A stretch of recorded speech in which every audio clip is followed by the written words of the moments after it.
நாளே இங்கே இந்த கிறிஸ்துமஸ் நிகழ்ச்சிக்கு வருகை தந்திருக்கிற பெரியவர்களே, பெற்றோர்களே, சிறுவர்களே, வாலிபர்களே மற்றும் இங்கே ஒருமனமாய் கூடி இணைந்திருக்கிற ஊழியக்காரர்களே, உங்கள் எல்லோரையும் அன்போடு கூட வருக வருக என்று வரவேற்கிறேன். அதோடு கூட என்னுடைய இதயம் கணிந்த கிறிஸ்துமஸ் வாழ்த்துக்களை சொல்லி வாழ்க வாழ்க என்று வாழ்த்துகிறேன். அல்லேலூயா. கர்த்தர் நல்லவராக இருக்கிறார். உலகத்தை படைத்த தேவன், மனிதனை உண்டாக்கின தேவன், அவர் நல்லவர். அல்லேலூயா. இந்த நாள்ல கூட 25ஆம் தேதி உலகம் முழுவதும் விமர்சிக்கப்பட்டு கொண்டாடுகிற இந்த கிறிஸ்துமஸ் என்ற நாளை அதனுடைய அர்த்தத்தோடு கொண்டாடும்படியாக இந்த நாளிலே நம்ம கூடி வந்திருக்கிறோம்.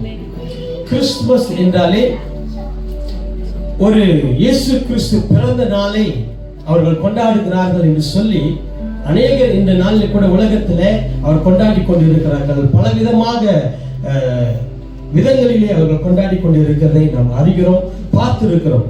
ஆனால் இந்த நாளில் கூட விசேஷமாக இந்த நாளில் நமக்கு கூடி வந்திருக்கிறது என்னென்று சொன்னார், இயேசு கிறிஸ்துடைய பிறப்பை நாம் கொண்டாடுகிறோம். ஆனால் அதனுடைய அர்த்தத்தை புரிந்து ஆரவாரத்தோடு கூட அந்த தேவனுக்கு மகிமை செலுத்தி இந்த நாளை நாம் கொண்டாட போகிறோம். ஆமென். கணவன் மனைவியுடைய அன்பு, நண்பர்களுடைய அன்பு என்று சொல்லி, தோழர்களுடைய அன்பு என்று சொல்லி அநேக அன்பை குறித்து மையமாக வைத்துதான் இந்த மனிதனுடைய வாழ்க்கையிலே நாம் வாழ்ந்து கொண்டு இருக்கிறோம். அதுபோலதான் இந்த அன்பின் வெளிப்பாடுக்கு அநேக காரியங்களை நாம் செய்து கொண்டு வருகிறோம். அதுபோல இந்த கிறிஸ்துமஸும் ஒரு உலகத்தை படைத்த மகா தேவன், எல்லா மனுகுலத்துக்கும் தகப்பனாய் இருக்கிற, எல்லா உயிர்களுக்கும் ஆதாரமாய் இருக்கிற ஒரு தேவனுடைய அன்பின் வெளிப்பாடுதான் இந்த கிறிஸ்துமஸ் பண்டிகை. அல்லேலூயா. அந்த வெளிப்பாடு தான் இன்னைக்கு பார்க்க போறோம். ஏனென்று சொன்ன அநேக வேளையிலே இந்த பிறந்த நாள் கொண்டாட்டம் என்று நம்ம பார்ப்போம் என்று சொன்னால், உலகத்துல ஒரு குழந்தை பிறக்கிறது அல்லது ஒருவருக்கு பிறந்த நாள் நம்ம கொண்டாடி வருகிறோம். அதை பார்க்கும்போது அந்த நாளிலே அவர்களுக்கு ஒரு அழகான கேக் வெட்டு, நண்பர்கள், குடும்பத்தார்கள், உறவினர்கள் இவர்களெல்லாம் வந்துட்டு அவங்க வாழ்த்து சொல்லிட்டு போவாங்க. ஆனா அதுக்கு பின்னால ஒரு அர்த்தம் இருக்கிறதா, என்னன்னா ஒரு வயது அவங்களுக்கு கூட்டி கொடுத்துட்டாங்க என்று சொல்லி நன்றி சொல்லிதான் நம்ம அந்த பிறந்த நாள் உலகத்துல கொண்டாடுறோம். இது பிறந்த நாள். அதுபோல இந்த இயேசு கிறிஸ்துவின் பிறந்த நாள் அந்த ஒரு நாள்ல சொல்லி முடிகிற ஒரு கதை அல்ல. இந்த பிறப்புக்கு பின்னாலே ஒரு சரித்திரம் இருக்கிறது. இந்த பிறப்புக்கு பின்னாலே ஒரு நோக்கம் இருக்கிறது. எதற்காக இயேசு இந்த பூமியிலே இவ்வளவு விமரிசையாக அவருடைய பிறந்த நாள் கொண்டாடப்பட வேண்டியிருக்கிறது, அந்த முக்கியத்துவத்தை தான் முதலாவது பார்க்க போகிறேன். அப்புறம் அந்த கடவுளுடைய அன்பு எத்தனை உண்மையான அன்பு, உன்னதமான அன்பு என்று சொல்லி நம்ம பார்க்க போகிறோம். முதலாவது என்னோடு கூட திருப்பிக் கொள்ளுங்க ஒரு வேத வசனத்தை. லூக்கா எழுதின சுவிசேஷம் 2வது அதிகாரம் 10வது வசனம் ஒருவர் வாசிக்க தயவாய் கேட்போம். தேவதூதன் அவர்களை நோக்கி, பயப்படாதிருங்கள், இதோ எல்லா ஜனத்துக்கும் மிகுந்த சந்தோஷத்தை உண்டாக்கும் நற்செய்தியை உங்களுக்கு அறிவிக்கிறேன். ஆமென். பாருங்க, இந்த இடத்துல அந்த இயேசு கிறிஸ்து பிறப்பை முதலாவது அங்கே கூடி இருக்கிற, அக்காலத்திலே கூடி இருக்கிற வயல்வெளிகளிலே, கூடாரங்களிலே தங்கி ஆடுகளை மேய்க்கிற மேய்ப்பவரிடத்தில் அவர் வந்து சொல்லும் போது ஒரு விஷயத்தை நன்றாக நாம் கவனிக்க வேண்டும். தேவதூதன் அவர்களை நோக்கி, பயப்படாதிருங்கள், இதோ எல்லா ஜனத்துக்கும் மிகுந்த சந்தோஷத்தை உண்டாக்கும் ஒரு நற்செய்தியை உங்களுக்கு அறிவிக்கிறேன். அல்லேலூயா. கீழே அதை படிச்சு பார்த்தீங்கன்னா அந்த நற்செய்தி என்னன்னு சொன்னா, இயேசு கிறிஸ்து ரட்சகராக இந்த பூமியில பிறக்கிறார். சரி, ஆனா அதுக்கு முன்பு சொல்லப்பட்ட வார்த்தை எல்லா ஜனத்துக்கும், ரொம்ப முக்கியம். எல்லா ஜனம் என்று சொன்னால் இந்த பூமியில வாழுகிற எல்லா இனம், மதம், எல்லா எந்த ஒரு விதம் வித்தியாசமான ஜாதிகள் ஜனங்கள் இல்லாதபடிக்கு எல்லா ஜனம் அப்படின்னா எல்லா மனுகுலத்துக்கும் ஒரு நற்செய்தி அவர் கொடுக்கிறார். அல்லேலூயா. அப்ப இதிலிருந்து நம்ம தெரிஞ்சுக்கலாம், எல்லா ஜனத்துக்கும் என்று சொன்னால் இந்த கிறிஸ்துமஸ் பண்டிகையானது கொண்டாடப்படுகிறது ஒரு நம்பிக்கை சார் உடைய மக்களுக்கு மட்டுமல்ல. இதை முதல்ல புரிஞ்சுக்கொள்ளணும். அநேகர் இந்த ஒரு வேலை உங்களுடைய நண்பர்கள் அழைப்புக்கு ஏற்ற அல்லது பாஸ்டருடைய அழைப்புக்கு ஏற்று உறவுகள் அழைப்புக்கு ஏற்று நீங்க இங்க வந்திருக்கலாம். உங்களுக்கும் தான் இந்த செய்தி. இது நீங்க நினைக்கலாம், ஒரு வேலை ஒரு எண்ணத்தோடு வந்திருக்கலாம். இது அவர்களுடையது, இது கிறிஸ்துவனுடைய ஒரு கொண்டாட்டம், இது கிறிஸ்துவர் அவங்களுடைய தேவகுமாரனை கொண்டாடுகிறார்கள் பிறந்த நாள் என்று நினைக்கலாம். இல்ல, இது உங்களுக்கும் உண்டான ஒரு பெரிய நற்செய்தி, எல்லா ஜனங்களுக்கும் ஒரு நற்செய்தி. அப்ப பாருங்க, இன்னைக்கு எல்லா ஜனங்களும் இன்னைக்கு கிறிஸ்துவை கொண்டாடுகிற ஒரு அனுபவத்துக்குள்ளாக வர வேண்டும். அடுத்தது என்னோட கூட திருப்பிக் கொள்ளுங்கள். யோவான் எழுதின சுவிசேஷம் 3ஆம் அதிகாரம் 16வது வசனம்.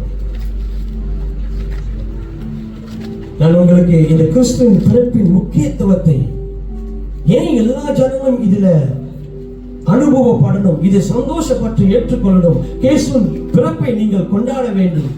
நீங்க எந்த நம்பிக்கையில இருந்தாலும் சரி, ஆனால் இயேசு என்பது உங்க வாழ்க்கையில மிகவும் முக்கியமானவர். அவருடைய பிறப்பு உங்க வாழ்க்கையில மனுகுலத்துக்கே, இந்த உலகத்துக்கே முக்கியமானது என்று சொல்லி இந்த நாளில் நம்ம பார்க்க போகிறோம். யோவான் எழுதின சுவிசேஷம் 3வது அதிகாரம் 16வது வசனம் ஒருவர் எனக்காக வாசித்தால் நன்றாக இருக்கும். தேவன் தம்முடைய ஒரே பேரன் குமாரனை விசுவாசிக்கிறவன் எவனோ அவன் கெட்டுப் போகாமல் நித்திய ஜீவனை அடைபடிக்கு அவரை தந்தருளினார்.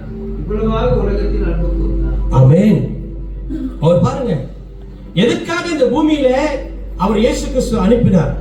ஒரு கூட்ட ஜனங்களுக்கு அல்ல, மறுபடியும் சொல்றேன், ஒரு இஸ்ரவேல் ஜனங்களுக்கு மட்டுமாக அல்ல, எல்லா ஜனங்களுக்காகவும் அவர் கிறிஸ்து இந்த பூமியில பிறக்க வைக்கிறாரு.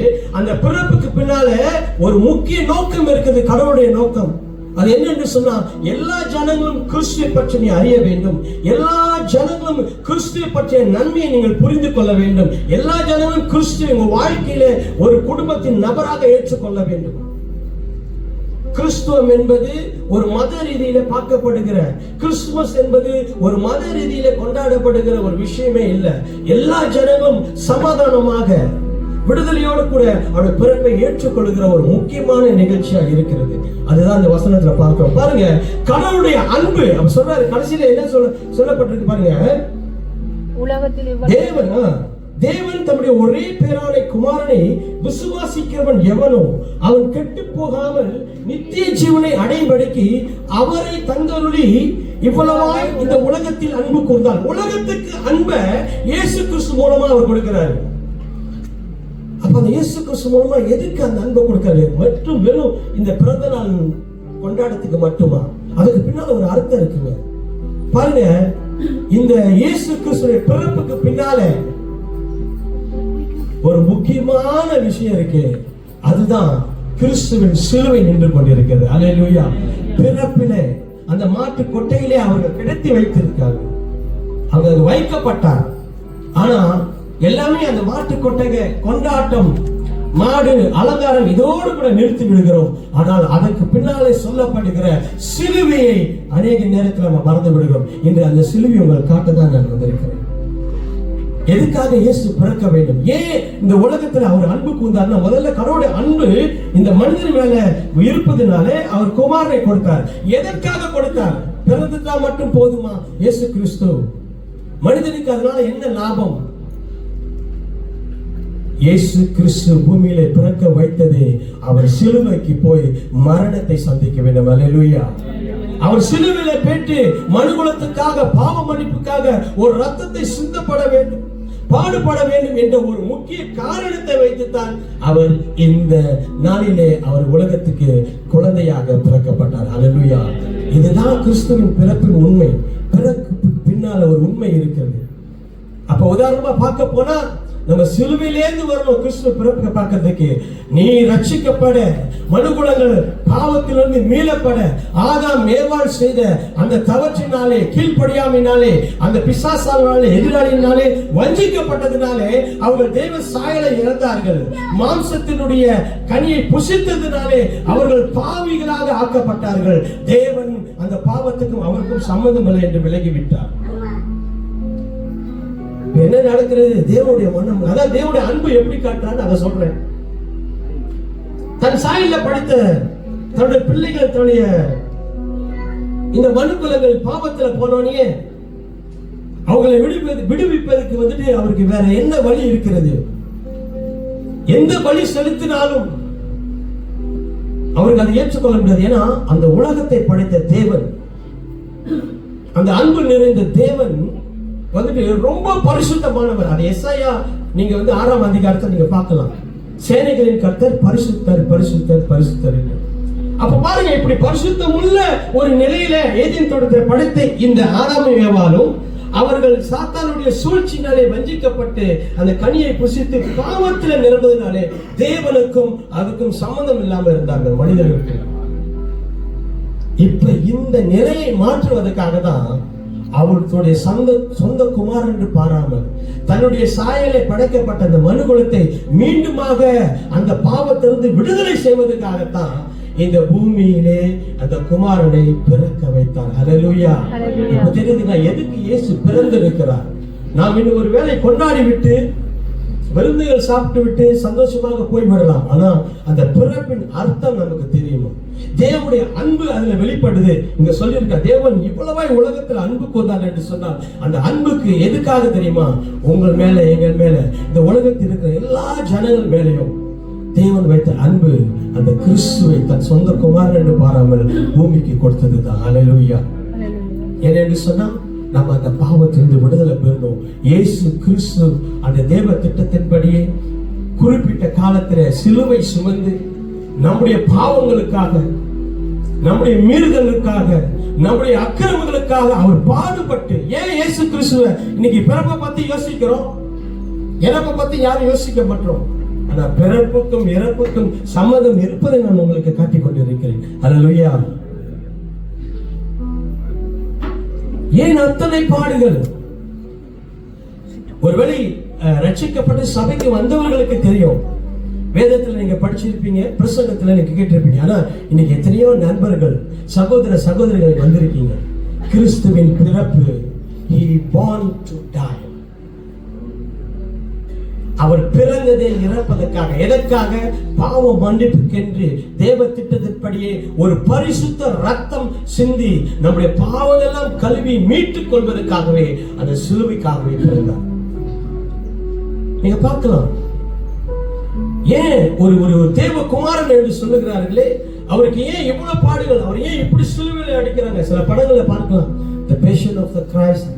இயேசுவை பத்தி நிறைய படங்கள் இருக்கு. ஏன் இவ்வளவு துன்பங்கள், இவ்வளவு வேதனைகள் ஒரு கடவுளுடைய மகனுக்கு என்று சொன்னா, அதுதாங்க கடவுள் அவர் ஒப்பு கொடுத்து இந்த உங்களுக்காகவும் எங்களுக்காகவும் உலகத்தில் இருக்க எல்லா ஜனங்களுக்காகவும் அந்த பரிசுத்தம் ரத்தத்தை விலை கிரயமாய் செஞ்சு நம்ம எல்லாமே பாவம் மன்னிப்புக்கென்று மீட்டு எடுப்பதற்காகவே அவர் இந்த பூமியில பிறந்தார். ஹல்லேலூயா.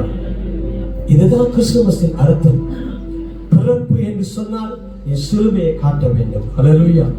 இரண்டாவது காரியமாக இந்த தேவன் இந்த உலகத்தில் அன்பு கூர்ந்தார் என்பது, இந்த தேவனுடைய அன்பு எப்படிப்பட்டது தெரியுங்களா? ஒன்று, தன்னுடைய சொந்த குமாரனை அவர் கொடுத்துட்டாரு. தன் சொந்த குமாரனை கொடுத்தாரு. ஏன் இந்த தன் சொந்த குமாரனை கொடுப்பதற்கு அவர் அன்பு ஏன் இவ்வளவு ஒரு மேலானது, ஒரு கிரேட்டஸ்டான அன்பா இருக்கிறது என்று சொல்லி இங்க நம்ம பார்க்கும்போது என்னோடு கூட திருப்பிக் கொள்ளுங்கள். ரோமருக்கு எழுதின நிருபம் 5ஆம் அதிகாரம் 8வது வசனம்.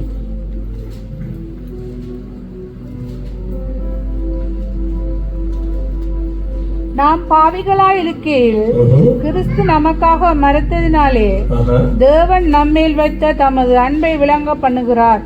ஆமென். பாருங்க, இந்த கடவுளுடைய அன்பு ஒரு அன்கண்டிஷனல் அன்பு. அன்கண்டிஷனல்னா ஒரு நிபந்தனை அற்றது. இன்னைக்கு உலகத்துல ஒருவர் மீது பிடித்திருக்கணும். அன்பு செலுத்துறது எல்லாமே நம்ம வந்துட்டு பிடித்தவர்களோடு கூட தான் நம்ம அன்பு செலுத்துவோம். அதாவது எனக்கு பிடிச்சிருக்கணும் அவரை, ஒன்று அவர் உறவுக்காரனா இருக்கணும், ஒன்று அவர் மூலமாக ஏதாவது எனக்கு கிடைச்சிருக்கணும், ஒன்று அவர் எனக்கு உதவி செஞ்சிருக்கணும், இப்படி என்று சொல்லி ஒரு எதிர்பார்ப்பின் வழியில தான் இன்னைக்கு அன்பு இருக்கிறது. அப்படிதாங்க.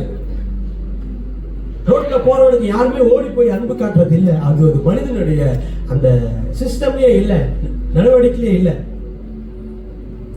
ஒருவேளை சிலர் அன்பு வந்து தகுதியை பார்க்கிறார்கள். நம்ம ஸ்டாண்டர்டுக்கு அவர் இருப்பாரா, அவரோடு கூட நல்ல ஃப்ரெண்ட்ஷிப் வச்சுக்க, நல்ல உறவு வச்சுக்க, நண்ப அன்பு காட்ட என்று சொல்லி எல்லாமே வந்து ஒரு எதிர்பார்ப்போடு தான் இந்த உலகத்துல அன்பு காட்டுகிறார்கள். ஆனா இந்த நான் சொல்றேன், எந்த ஒரு நிபந்தனை இல்லாத அன்பு, the unconditional அன்பு அந்த பிதாவுடைய அன்பா இருக்கிறது.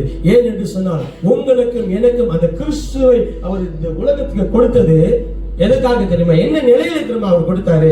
முதல்ல இந்த வசனம் நம்ம படிச்சோம். இருங்க, நானும் திருப்பிக்கிறேன் இந்த வசனத்தை. ரொம்ப நன்றி. கொஞ்சம் புதுசா செய்வீங்களா அடுத்த வருஷம்? கொஞ்சம் புரியுது. Okay, anyway humble request. நான் கொஞ்சம் பெரிய பைபிள் படிக்கிறேன், கொஞ்சம் நேரம். ஓகே, எடுத்துறேன். 5:8 பாருங்க, அந்த வசனத்தை திருப்பி படிக்கிறேன். மேலிருந்து நான் படிக்கிறேன், கொஞ்சம் நல்லா கேட்போம். 6வது வசனம் துவங்கி நான் படிக்கிறேன் பாருங்க. அன்றியும் நான் பலன் அற்றவர்களா இருக்கும் போதே அந்த குறித்த காலத்தில் கிறிஸ்து அக்கிரமக்காரருக்காக மரித்தார். நீதிமானுக்காக ஒருவன் மரிக்கிறது அரிது, நல்லவனுக்காக ஒருவேளை ஒருவன் மரிக்கிறது துணிவான். நாம் பாவிகளா இருக்கையில் கிறிஸ்து நமக்காக மரித்ததினாலே தேவன் நம்மேல் வைத்த தமது அன்பை விளங்க பண்ணுகிறார். ஹல்லேலூயா. இதுதான் உலகம். முதல்ல படிச்சதெல்லாம் உலகம். அதை எக்ஸாம்பிள் காட்டுறாரு பவுல். தகுதியற்ற நிலையில இருக்கிறவர்கள் எத்தனை பேர் இந்த அன்பு இந்த உலகத்துல வந்து உங்களால பரிமாற முடிஞ்சது? இந்த அனுபவத்துல போயிருக்கீங்க. தகுதியே இல்லை. என்னுடைய ஸ்டாண்டர்ட் என்ன, அவனுடைய ஸ்டாண்டர்ட் என்ன, என்னுடைய லெவல் என்ன, அவனுடைய லெவல் என்ன. ஆனா நம்முடைய தேவன் அந்த லெவல் எல்லாம் பார்க்கறாங்க. நீ பாவிகளா இருக்க, நீங்க இன்னும் பாவிகளா இருக்கீங்க, என்னோடு கூட சேர்வதற்கு தகுதியற்றவர்களா இருக்கீங்க. நான் பரிசுத்தர், நான் சேனைகளின் கர்த்தர், பரிசுத்தர். பரிசுத்தம் இல்லாமல் ஒருவன் தேவனிடத்திலே வரவே முடியாது, தேவனை தரிசிக்கவே முடியாது. ஆனா அந்த நிலையிலே என்னுடைய சாயலை நான் படைச்சிட்டேன் என்ற ஒரே ஒரு அன்பினாலே அந்த பாவ நிலையில இருக்கிற மனிதர்களுக்காக அவர் இறங்கி வந்து தன் குமாரனை கொடுத்தார். அல்லேலூயா. தேவனை